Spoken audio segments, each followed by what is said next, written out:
Hello everyone, यदि आप भी बिहार लाइब्रेरियन की तैयारी कर रहे हैं तो यह वीडियो आपके लिए काफ़ी ज़्यादा इम्पोर्टेंट है। यह बुक आपके लिए ऑडियो बुक के रूप में काम करेगा यह वीडियो, क्योंकि यह वीडियो सुमेर सर के ही द्वारा पढ़ाया गया वीडियो ये पीडीएफ है। लेकिन इसको जो है आप ऑडियो बुक की तरह हर सवाल को सुन करके उसका जवाब देने की कोशिश करें और जो जवाब नहीं आए उसको लिख लें। तो यहाँ हम लोग देख रहे हैं आज यूनिट 3 में लाइब्रेरी मैनेजमेंट, जिसमें कि आप ये टॉपिक पढ़ रहे हैं कि लाइब्रेरी मैनेजमेंट में ये सभी आपको टॉपिक पढ़ना पड़ता है। आपका सवाल अब शुरू होता है। पहला सवाल ये है कि पोस्ट कॉर्ब पहली बार किन के द्वारा गढ़ा गया था? इसका सही जवाब है लूथर गुलिक और लिंडेल उडविक। क्या क्या नाम है? लूथर गुलिक और लिंडेल उडविक। अच्छा, ये पोस्ट कॉर्ब का पहली बार कब गढ़ा गया था? सही जवाब है 1937। अब है कि ये पोस्ट कॉर्ब है क्या चीज़? तो इसका सही जवाब है पोस्ट कॉर्ब पुस्तकालय प्रशासन से संबंधित है। पोस्ट कॉर्ब किससे संबंधित है? पुस्तकालय प्रशासन से संबंधित है। अच्छा, यदि ये संक्षिप्त रूप है पोस्ट कॉर्ब तो इसका फुल फॉर्म बताइए। तो पी का अर्थ है यहाँ प्लानिंग, ओ मने ऑर्गेनाइजिंग, एस मने स्टाफिंग, डी मने डायरेक्टिंग, सी ओ मने कोऑर्डिनेटिंग, आर मने रिपोर्टिंग, बी मने बजटिंग। फिर से इन सवालों को हम दोबारा दोहरा दे रहे हैं। पोस्ट कॉर्ब किन के द्वारा गढ़ा गया था?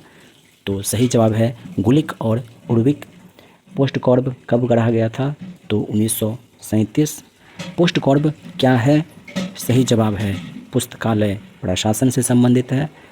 पोस्ट कॉर्ब का पूरा नाम बताइए। तो सही जवाब है पी मने प्लानिंग, ओ मने ऑर्गेनाइजिंग, एस मने स्टाफिंग, डी मने डायरेक्टिंग, सी ओ मने कोऑर्डिनेटिंग, आर मने रिपोर्टिंग और बी मने बजटिंग। अगला सवाल है कि प्रबंधन के 14 सिद्धांत किनके द्वारा प्रतिपादित किया गया था? सही जवाब है हेनरी फ्योल। फिर से सवाल सुनिएगा। प्रबंधन के 14 सिद्धांत का प्रतिपादन किन्होंने किया था? सही जवाब है हेनरी फ्योल।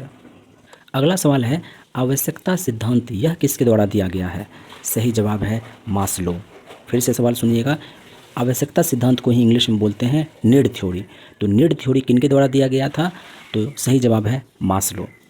अगला सवाल है फादर ऑफ साइंटिफिक मैनेजमेंट यानी कि वैज्ञानिक प्रबंधन का पिता फादर ऑफ साइंटिफिक मैनेजमेंट। इसका सही जवाब होगा F.W. टायलर। सही, फिर से F.W. टायलर। अगला सवाल है न्यूयॉर्क चार्जिंग सिस्टम ये किस वर्ष और किनके द्वारा शुरू किया गया था? फिर से सवाल सुनिएगा। न्यूयॉर्क चार्जिंग सिस्टम यह कब और किनके द्वारा शुरू किया गया था?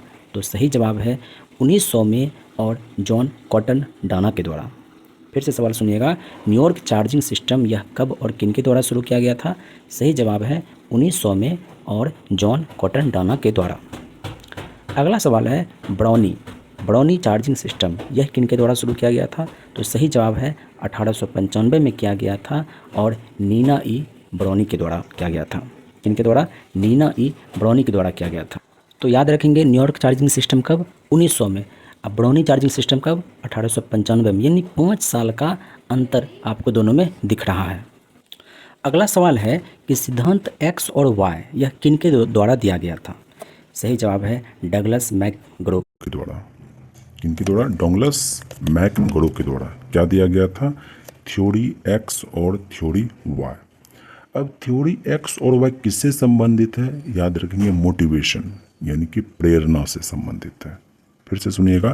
थ्योरी एक्स और वाई यह किनके द्वारा दिया गया था?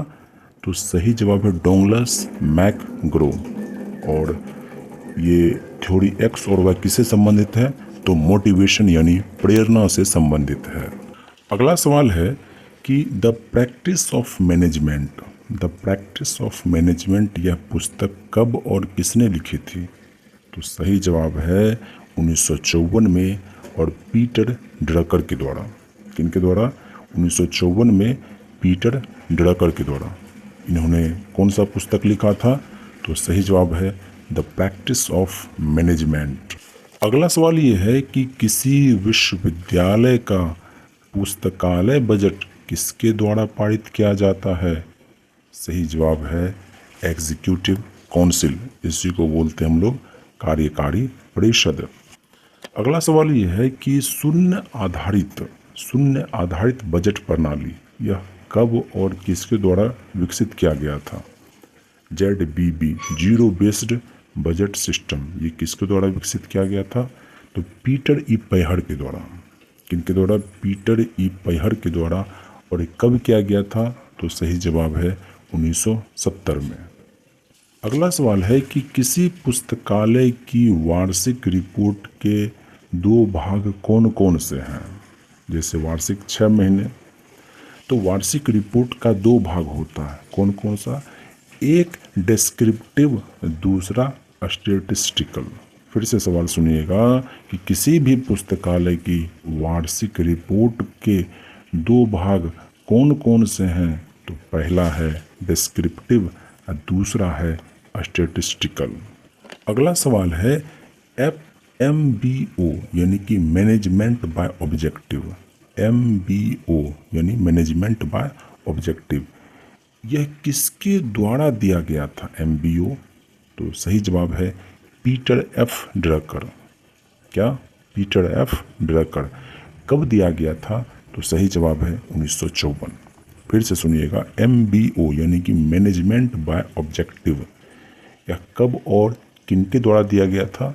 सही जवाब है पीटर एफ ड्रकर 1954 में। अगला सवाल यह है कि CPM पद्धति का विकास किसने किया था? तो सबसे पहली बात कि CPM पद्धति का विकास कैली और वॉकर ने किया था। किसने किया था? कैली और वॉकर ने किया था। अब है कि CPM का पूरा नाम बताइए। Critical path method. CPM का पूरा नाम बताइए, क्रिटिकल पाथ मेथड। और CPM पद्धति का विकास किसने किया था?